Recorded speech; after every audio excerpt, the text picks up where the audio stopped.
Hello students, welcome to this video. मेरा नाम है हार्दिक और आज की इस वीडियो में हम आपको पढ़ाने जा रहे हैं क्लास 9 का chapter number 1, matter in our surrounding. तो चलिए शुरू करते हैं। सबसे पहले इसका मतलब समझेंगे, मैटर इन अवर सराउंडिंग का मतलब क्या होता है।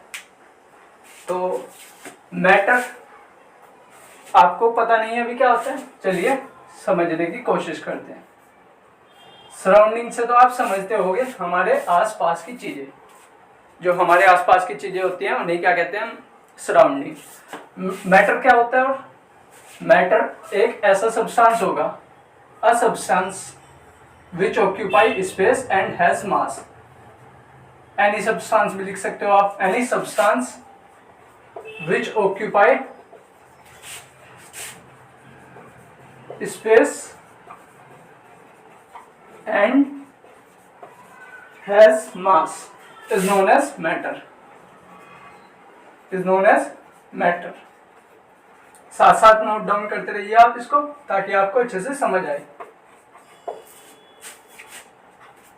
अगर आप कॉपी पेन लेके नहीं बैठे तो कॉपी पेन लेके बैठिएगा, ताकि आपको अच्छे से चैप्टर समझ आए। बिल्कुल डिटेल में चैप्टर समझाएंगे आपको, हर एक चीज क्लियर होने वाली है, बिल्कुल भी इस बात की आप टेंशन मत लीजिए।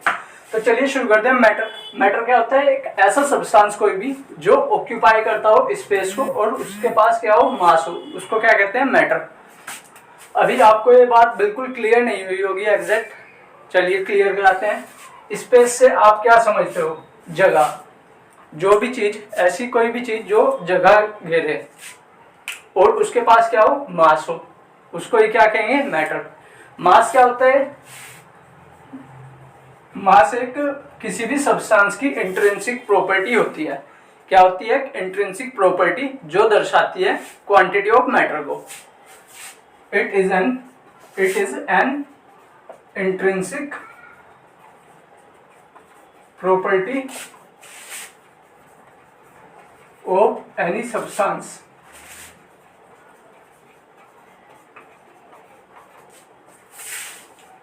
which tells about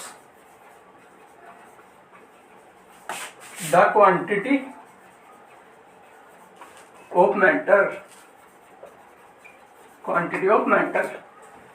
It is an intrinsic property of any substance which tells us about the quantity of matter.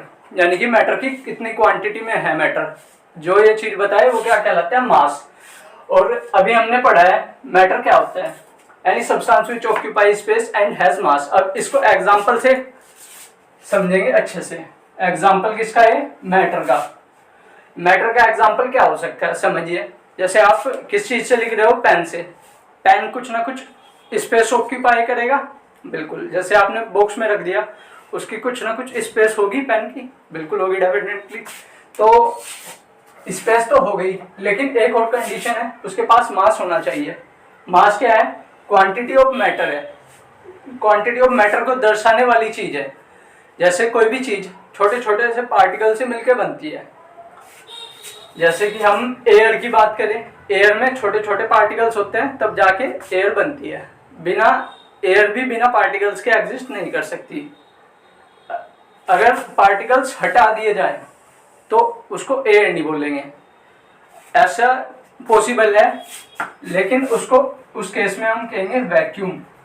जैसे अर्थ से बाहर जाके देखें हम, अर्थ से बाहर कौन जाता है? एस्ट्रोनॉट्स जाते हैं। वहां पे क्या होता है? वैक्यूम होता है, वहां पे एयर या एटमॉस्फेयर नहीं होता। ठीक है, उस चीज को क्या कहते हैं? वैक्यूम। तो अभी हम पढ़ रहे हैं मैटर। मैटर के एग्जांपल में देखेंगे हम पेन, पेंसिल, और बताइए क्या हो सकता है जिस पे हम लिख रहे हैं, ये क्या है? व्हाइट बोर्ड, या बोर्ड लिख सकते हैं आप खाली, BOARD, बोर्ड। ठीक है। और क्या हो सकता है जिस पे आप बैठते हैं? चेयर। चेयर क्या करती है? स्पेस ऑक्यूपाई करेगी और उसके पास क्या होगा? मास होगा, यानी पार्टिकल्स से मिलके ही तो बनी है वो। ठीक है। तो अब हमने एग्जांपल देखे मैटर के और मास समझा। इसके बाद हम समझेंगे जो हमारे इंडियन एंशिएंट फिलोसफर थे, उन्होंने मैटर को कंसिडर किया था पंच तत्व में। पंच तत्व क्या होते हैं? पंच तत्व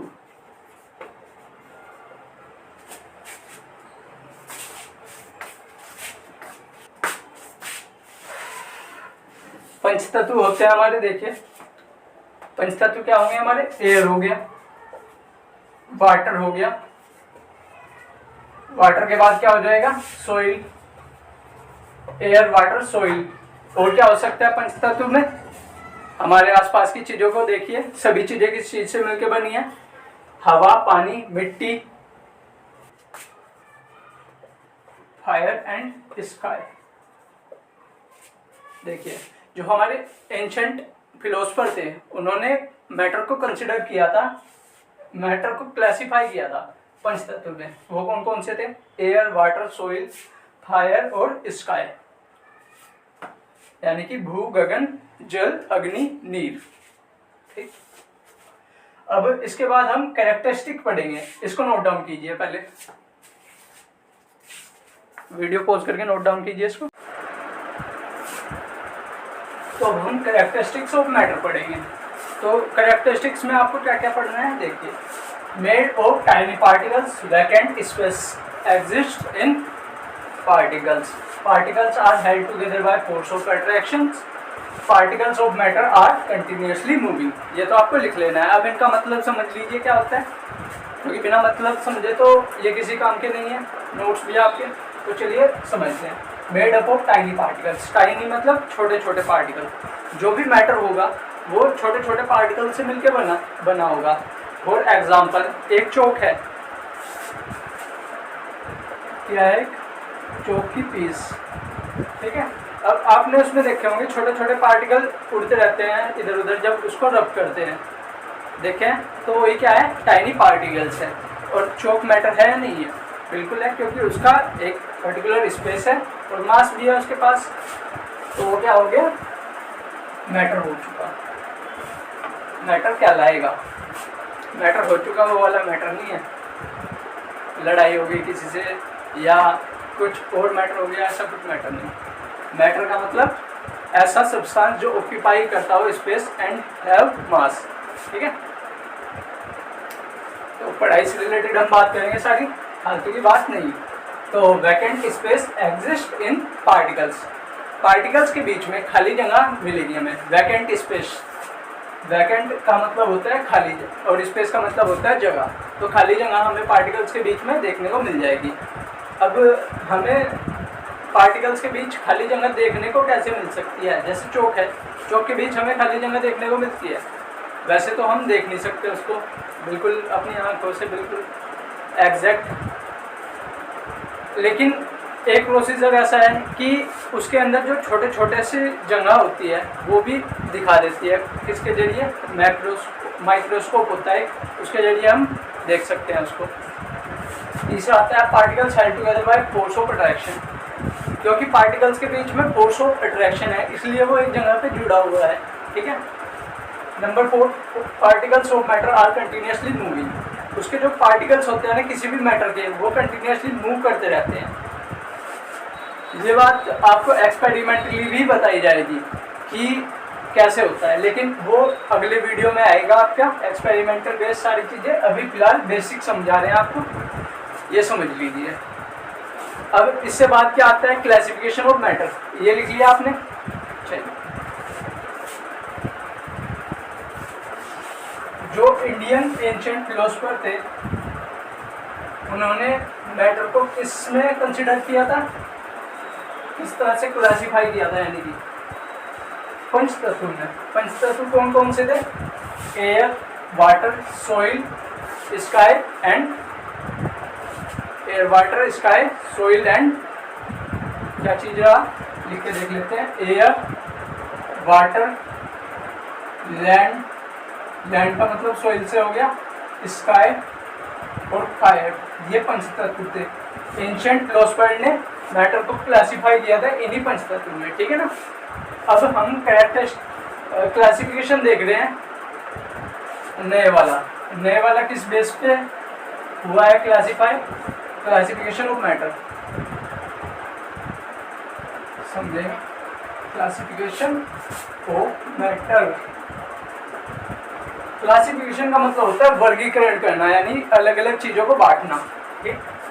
तो दो बेस पे क्लासिफाई हुआ है, on the basis of on the basis of physical property या फिजिकल स्टेट कह सकते हैं, प्रॉपर्टीज लिख लीजिए, on the basis of physical properties. और नंबर 2 पे क्या आएगा, on the basis of chemical properties, on the basis of chemical properties, on the basis of chemical properties. साथ साथ लिखते रहिए, बाद में लिखोगे तो छोड़ ही दोगे आप इसको, बाद में तो क्या ही लिखोगे जब अभी नहीं लिख सकते तो। साथ साथ आपके ये माइंड में बैठता रहेगा क्योंकि आप पढ़ भी रहे हो उसको, और बस आपको एक बार रिवीजन करना होगा इसको ताकि आपको बिल्कुल डिटेल में याद रहे। तो on the basis of physical properties और on the basis of chemical properties, दो पार्ट में हम पढ़ेंगे इसको, मैटर को किस तरह से क्लासीफाई किया गया है। फिजिकल प्रॉपर्टीज देख लेते हैं। नंबर 1 में जो फिजिकल प्रॉपर्टीज है, इसके बेसिस पे कैसे क्लासीफाई किया जा सकता है मैटर को।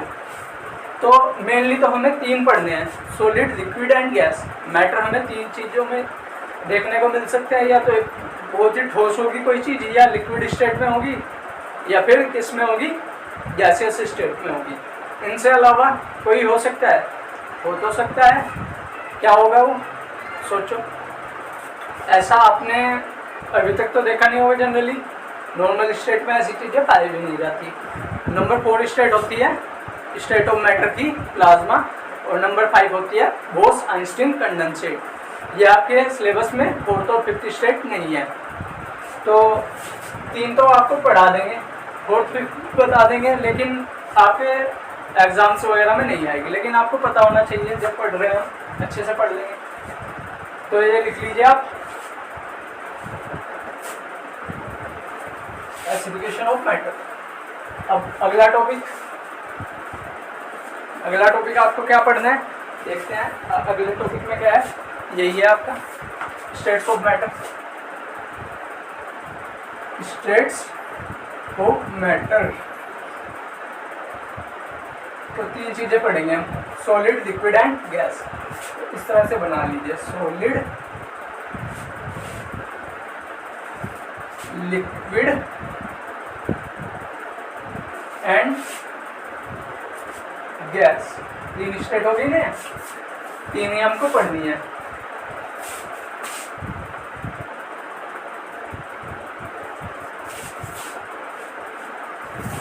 Solid, liquid and gas.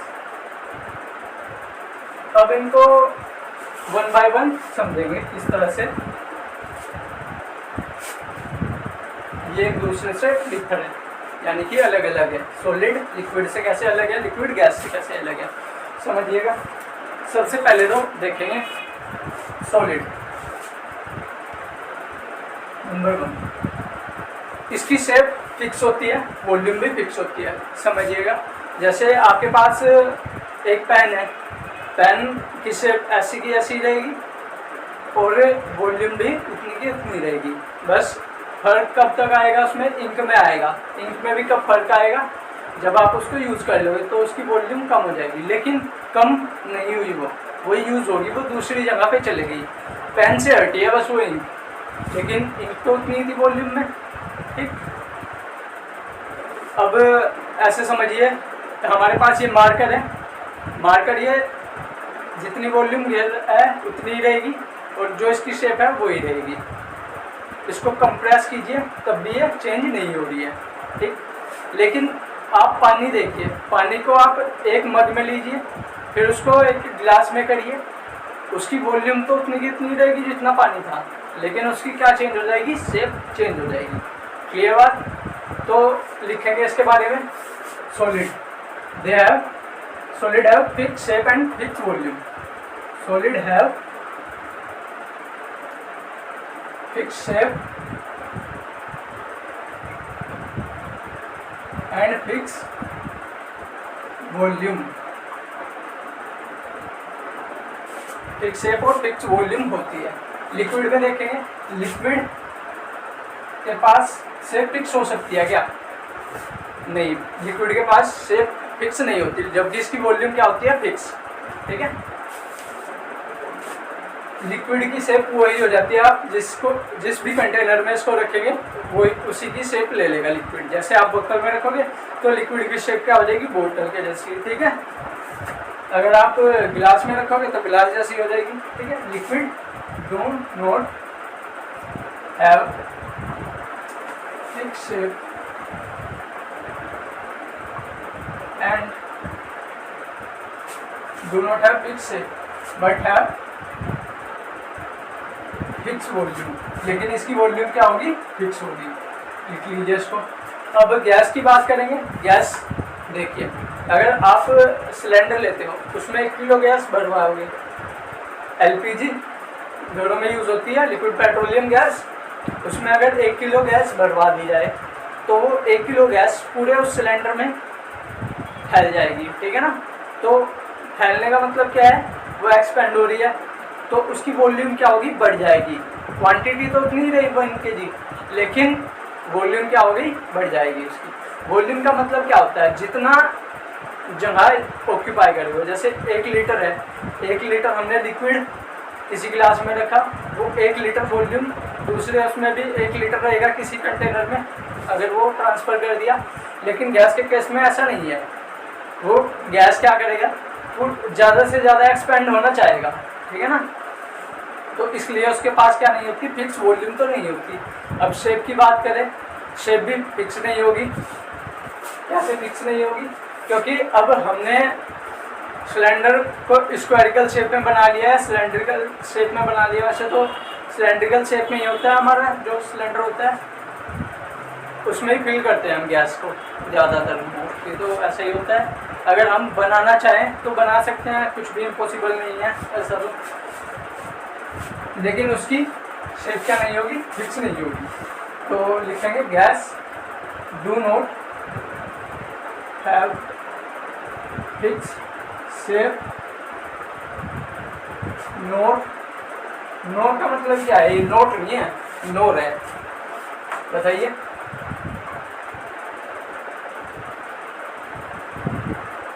नोर का मतलब होता है ना ही। जैसे गैस के पास फिक्स शेप तो नहीं है और ना ही फिक्स वॉल्यूम है, ठीक है ना। अब समझिए इसका मतलब, ठीक है। अब नेक्स्ट टॉपिक पढ़ेंगे इसमें। अभी तो हमने शेप और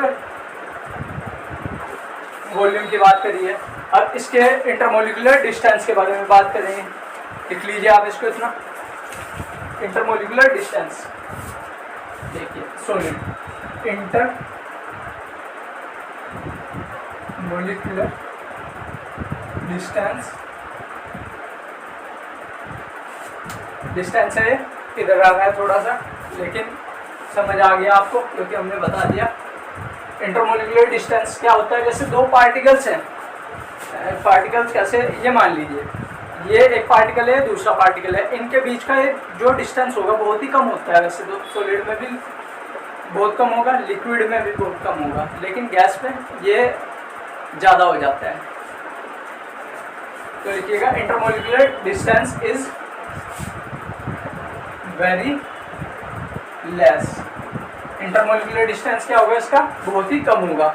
और इस वाले में क्या होगा, इंटरमोलिकुलर डिस्टेंस क्या होगा, कम होगा, लेकिन सॉलिड से क्या होगा, ज़्यादा होगा। Intermolecular distance is less but more than, लेकिन सॉलिड से ज़्यादा होगा। जो इनके बीच में पार्टिकल्स का या मॉलिक्यूल्स का डिस्टेंस होगा, इंटरमोलिकुलर पार्टिकल्स का या मॉलिक्यूल्स का, दोनों लिख सकते हो। मॉलिक्यूल्स की जगह पार्टिकल्स लिख लीजिए, क्योंकि पार्टिकल से ही मॉलिक्यूल्स बनते हैं, लेकिन मॉलिक्यूल से पार्टिकल बने ऐसा जरूरी नहीं है। इंटर पार्टिकल्स लिख लीजिए आप, ये ज़्यादा सही टर्म रहेगी। पार्टिकल्स मतलब कण, लिख लीजिए inter particle distance is less.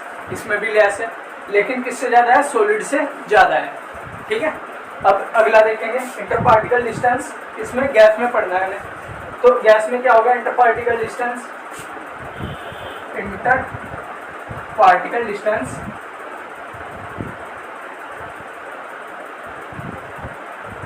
Inter particle distance कैसा होगा, इसमें इनसे ज़्यादा होगा।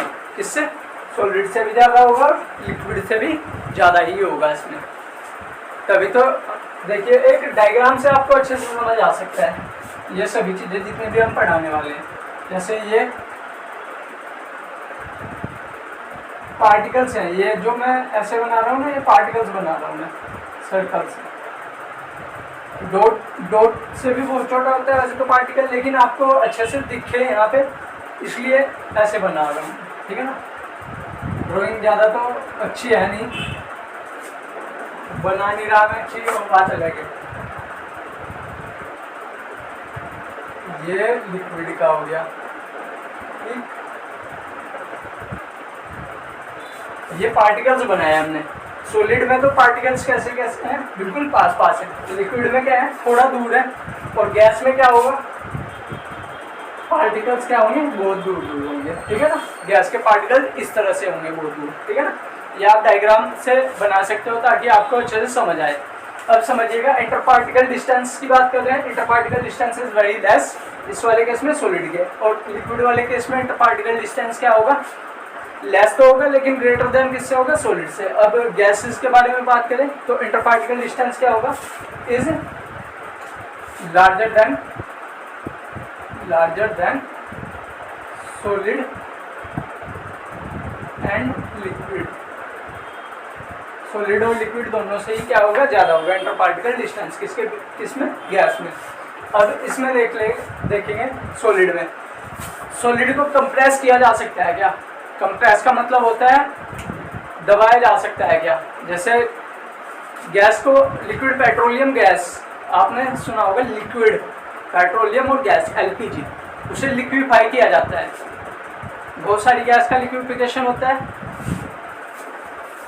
तो थर्ड पॉइंट हम इसी के बारे में बात करेंगे, कंप्रेसिबिलिटी के बारे में। इस चीज़ के बारे में, कंप्रेसिबिलिटी के बारे में। तो थर्ड पॉइंट लिख लीजिए, ये क्या होगा सॉलिड में, ये इनकम्प्रेसिबल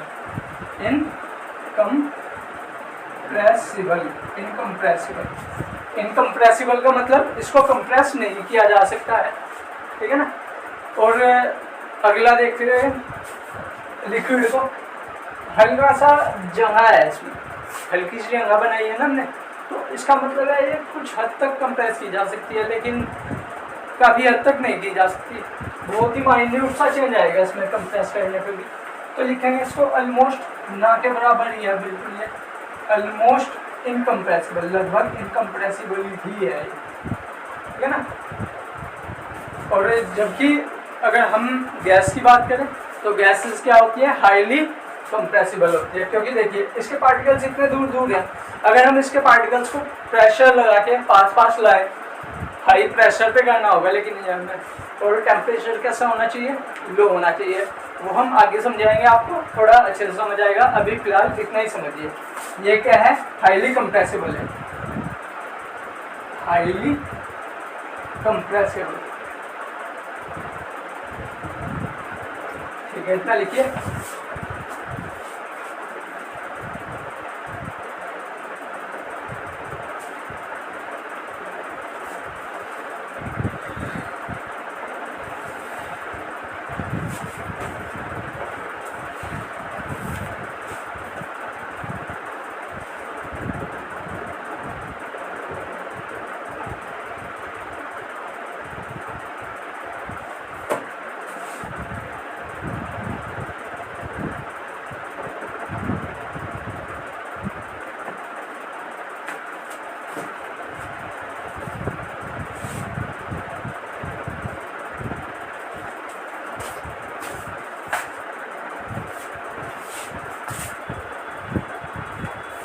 दिख रहा है यहाँ पे, चलिए फोर्थ पॉइंट लिख देंगे यहाँ पे। इसकी डेंसिटी क्या होती है, डेंसिटी के बारे में बात करेंगे तो सॉलिड की डेंसिटी सबसे ज़्यादा होती है। डेंसिटी का मतलब होता क्या है, मास अपॉन वॉल्यूम डेंसिटी का फॉर्मूला होता है, यहाँ पे लिख लीजिएगा, डेंसिटी इज इक्वल टू, अलग से लिख लीजिएगा इसको फॉर्मूले को, या आखिरी में लिख लीजिए जब ये टेबल कंप्लीट हो जाए। अभी ध्यान रखिए, density is equal to mass upon volume, या कॉपी के ऊपर लिख लीजिए। अब समझिएगा डेंसिटी का मतलब क्या है, कितना मास पर यूनिट वॉल्यूम में आए, वो इसकी क्या होती है डेंसिटी। जैसे कि एक आयरन नेल, आयरन नेल का मतलब कील, कील समझते हो, ठीक है। उसकी डेंसिटी क्या होती है, बहुत ज़्यादा होती है, इसलिए वो पानी में क्या हो जाती है, डूब जाती है। जबकि एक नाव होती है वो इतनी बड़ी होती है लेकिन वो फिर भी पानी में नहीं डूबती, तो उसका मतलब क्यों नहीं डूबी वो, कुछ तो रीज़न होगा उसका। तो उसका रीज़न सीधा डेंसिटी पे आता है। डेंसिटी ही वहाँ पे इम्पोर्टेंट प्ले रोल करती है कि जो आयरन की शिप है इतनी बड़ी होती है वो, और फिर भी नहीं डूबती, लेकिन जो छोटी सी आयरन की नेल है, कील, वो फिर भी डूब जा रही है, क्योंकि उसमें वॉल्यूम ज़्यादा होता है शिप में और मास कम होता है, ठीक है। लेकिन जो आयरन नेल है उसमें मास तो ज़्यादा हो गया लेकिन वॉल्यूम कम है। देखिए वॉल्यूम ज़्यादा होगी शिप में तो डेंसिटी क्या होगी, कम होगी, और कम डेंसिटी होगी तो पानी पे क्या करेगी, वो फ्लोट कर जाएगी, यानी कि तैर जाएगी शिप, ठीक है ना। अगर मान लीजिए उसकी वॉल्यूम हमने बहुत ही कम कर दी, शिप की वॉल्यूम हमने क्या कर दी, कम कर दी, तो उसकी डेंसिटी क्या होती रहेगी, बढ़ती रहेगी, जिससे कि वो क्या नहीं हो पाएगी, तैर नहीं पाएगी। वाटर का कुछ ना कुछ एक डेंसिटी होती है, ऐसे ही हर एक लिक्विड की अपनी एक डेंसिटी होती है, ठीक है। तो अगर हमें किसी लिक्विड पे कोई चीज़ तैरानी है तो लिक्विड, कोई भी जो लिक्विड होगा उससे ज़्यादा होनी चाहिए ऑब्जेक्ट की डेंसिटी, तो वो डूब जाएगी। अगर ऑब्जेक्ट की डेंसिटी क्या हो गई, कम हो गई, तो वो क्या करेगी, तैर जाएगी, ठीक है ना। देखिए अगर ये चीज़ होती है रिफ्रैक्शन है नहीं, अगर ये चीज़ घटती है, ये जो डिनोमिनेटर, ये ऐसे होता है न्यूमरेटर अपॉन डिनोमिनेटर, मैथ में पढ़ा होगा ना आपने। अगर ये डिनोमिनेटर कम हो जाता है तो ये वाली चीज़ क्या होती है, बढ़ती है, ठीक है ना। ये कम हुआ तो ये बढ़ेगी, अगर ये बढ़ी तो ये चीज़ क्या होगी, कम होगी। इनवर्स है ना, आमने सामने नहीं है ना ये, क्योंकि ये नीचे आ रहा है। अगर ये कम होगा तो ये क्या होगी, डेंसिटी ज़्यादा होगी, ठीक है ना। अगर वॉल्यूम ज़्यादा होगी तो डेंसिटी क्या हो जाएगी, कम, ठीक है। इस तरह से भी आप समझ सकते हो। और जो चीज़ सामने होती है वो डायरेक्ट रोल प्ले करती है आपस में। जैसे कि अगर मास बढ़ा दिया हमने तो डेंसिटी भी क्या होगी, बढ़ेगी। अगर मास को क्या कर दिया, रिड्यूस कर दिया, तो डेंसिटी भी क्या होगी, रिड्यूस होगी, ठीक है ना। अब इसमें सॉलिड में पढ़ते हैं, इसकी डेंसिटी क्या होगी, हाई डेंसिटी, हाई डेंसिटी, ठीक है ना। और डेंसिटी हाई होगी और नॉट डिफ्यूजेबल होगा, एंड डू नॉट डिफ्यूज, ठीक है ना। ये डिफ्यूज नहीं होगा, डिफ्यूज का मतलब किसी चीज में मिक्स नहीं होगा, वो आगे समझा देंगे डिफ्यूज का मतलब। इसकी डेंसिटी क्या होगी, लिक्विड से कम होगी, density is lower than solid.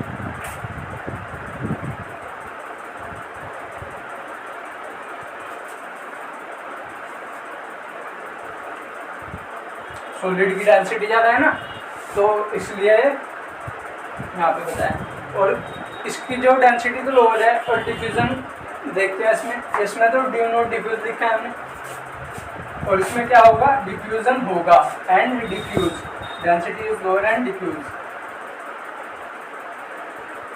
अगर नहीं दिख रहा हो तो मैं बोल भी रहा हूँ साथ साथ, आप वहाँ से दिख रहा है वैसे तो। अब इसमें देखिए density is lower than solid and diffuse. अब इसमें देखते हैं इसकी डेंसिटी कैसी हो सकती है। गैस की डेंसिटी सबसे लीस्ट होगी, सबसे कम होगी, लीस्ट का मतलब कम, density is least and diffuse, ये भी डिफ्यूज करेगा, DIFFUS, इसको लिख लीजिएगा। ये कितने पॉइंट हो गए हमारे, 4 पॉइंट हो गए, अभी आगे भी करना है, अभी ये लिखिएगा।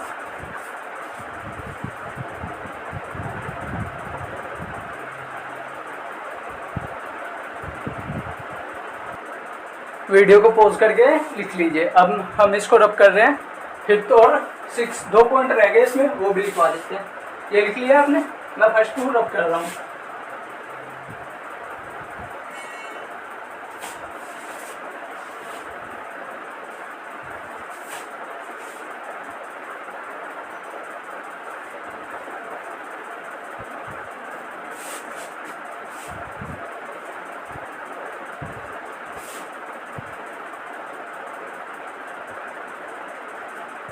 तो समझिएगा फिफ्थ पॉइंट क्या है।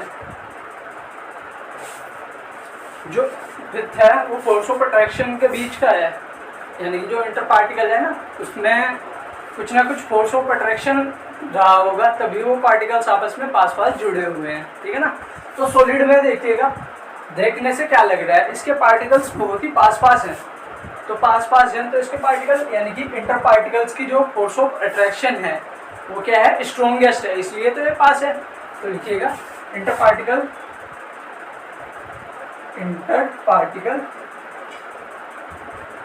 Force of attraction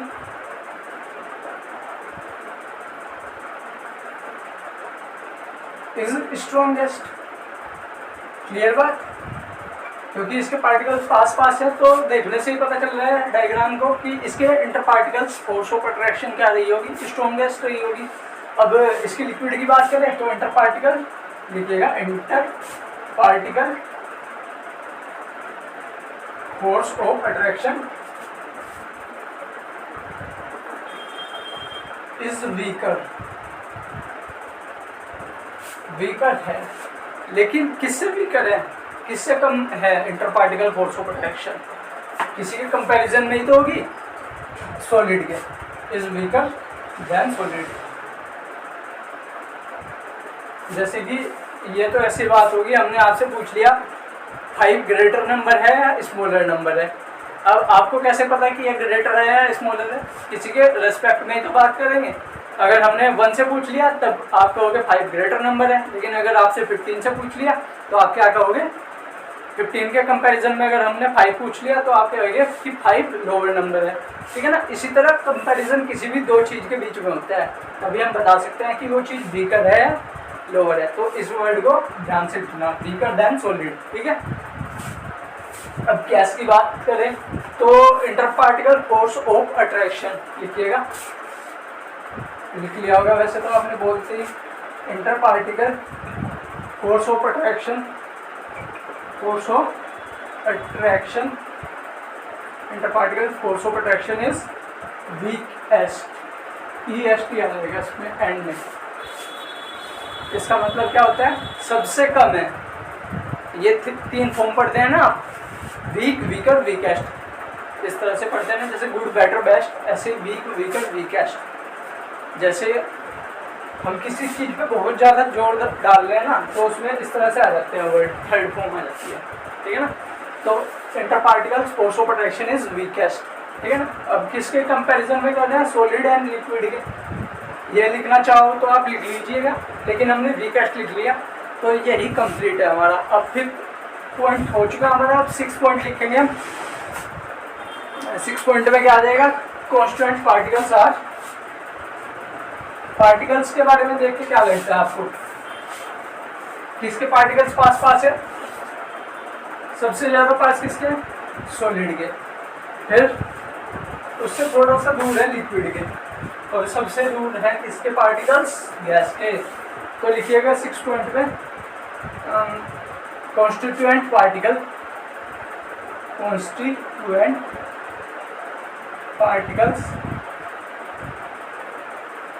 are. Constituent particles का मतलब है जिनसे ये चीज मिलकर बनी हुई है। Constituent particles are closely packed. Clear इतनी बात, जो इसके पार्टिकल्स हैं वो closely packed.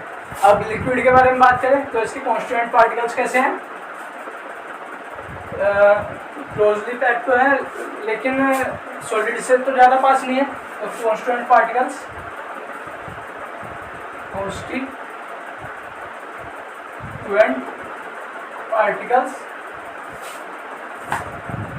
Are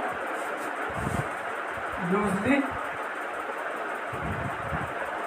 packed than solid. इसके कंपैरिजन में, सॉलिड के कंपैरिजन में। क्लियर इस बात। तो constituent particle are loosely packed than solid. Clear. अब लास्ट पार्ट देखते हैं, गैस में क्या होगा। इसमें constituent particles are free to move. Constituent particles are free to move,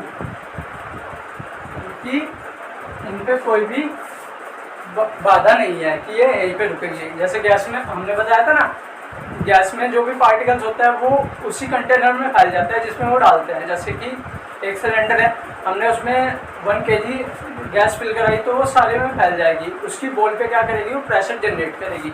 तो यही इसके कुछ सॉलिड, लिक्विड और गैस की प्रॉपर्टीज थी। इसको बॉक्स को अच्छे से बनाना आप, ताकि आपको ये इजीली लर्न रहे, ठीक है ना। तो चलिए अब आगे पढ़ते हैं। अभी तो कर सकते हैं हम इतना, आगे लिख लीजिए इसको, वीडियो पॉज करिए और इसको लिखिए, मैं रब कर रहा हूँ इसको। चलिए अब हमने 3 स्टेट पढ़ी है मैटर की, कौन कौन सी, सॉलिड, लिक्विड एंड गैस। हमने बताया था होती तो 5 है, कौन कौन सी, फोर्थ कौन सी होगी, प्लाज्मा, और फिफ्थ कौन सी होगी, बोस-आइंस्टीन कंडेंसेट। अब हमें 2 चीज़ें पढ़नी है इसमें, 2 चीज़ें हमें इसमें और पढ़नी है, कौन कौन सी, प्लाज्मा और नंबर 5 बोस-आइंस्टीन कंडेंसेशन। ये स्टेट ऑफ मैटर में है ना, फोर्थ स्टेट क्या है मैटर की, प्लाज्मा है, और 5th स्टेट क्या है हमारी, बोस-आइंस्टीन कंडेंसेट, आइंस्टीन कंडेंसेट।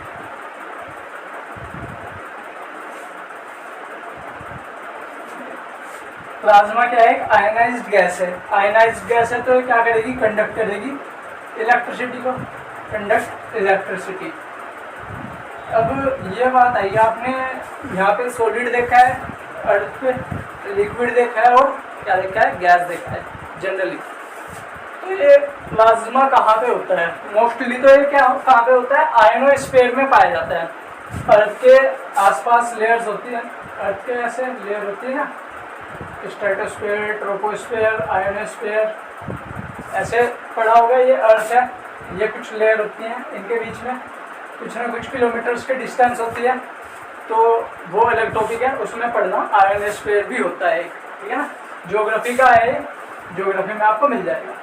अगर आप चाहते हो ये समझना तो कमेंट कर दीजिएगा, मैं इसके ऊपर भी एक वीडियो बना दूंगा, ठीक है। तो ये कंडक्ट करेगी इलेक्ट्रिसिटी को एंड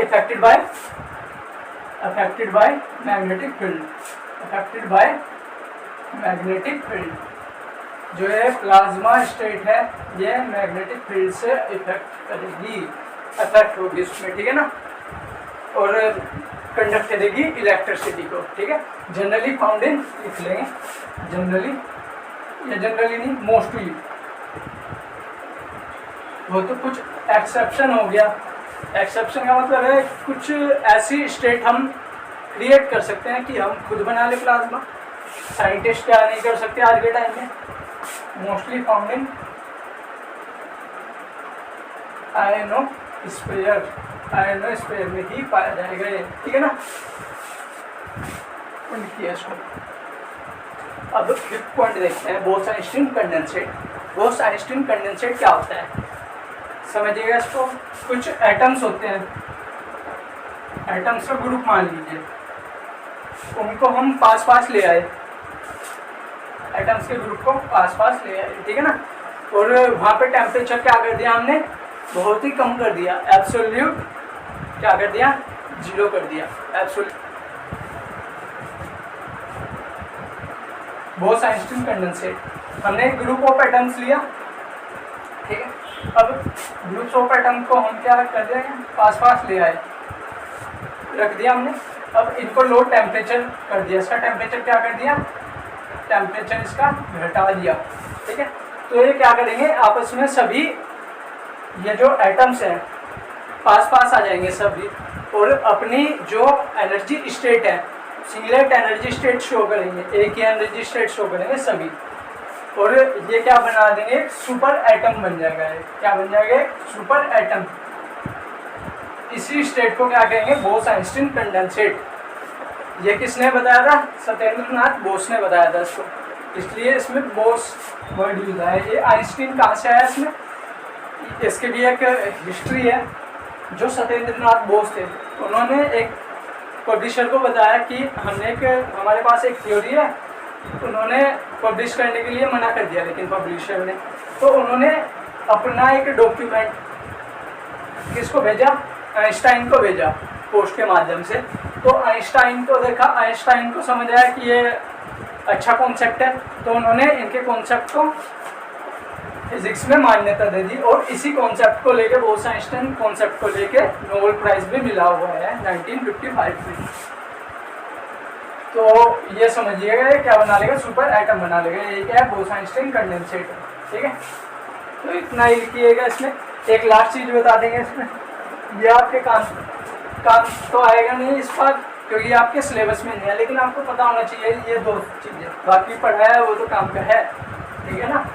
कभी ऐसे सोचो कि फालतू में करा रहे इतना, ये बाकी सब कुछ आपके सिलेबस का है।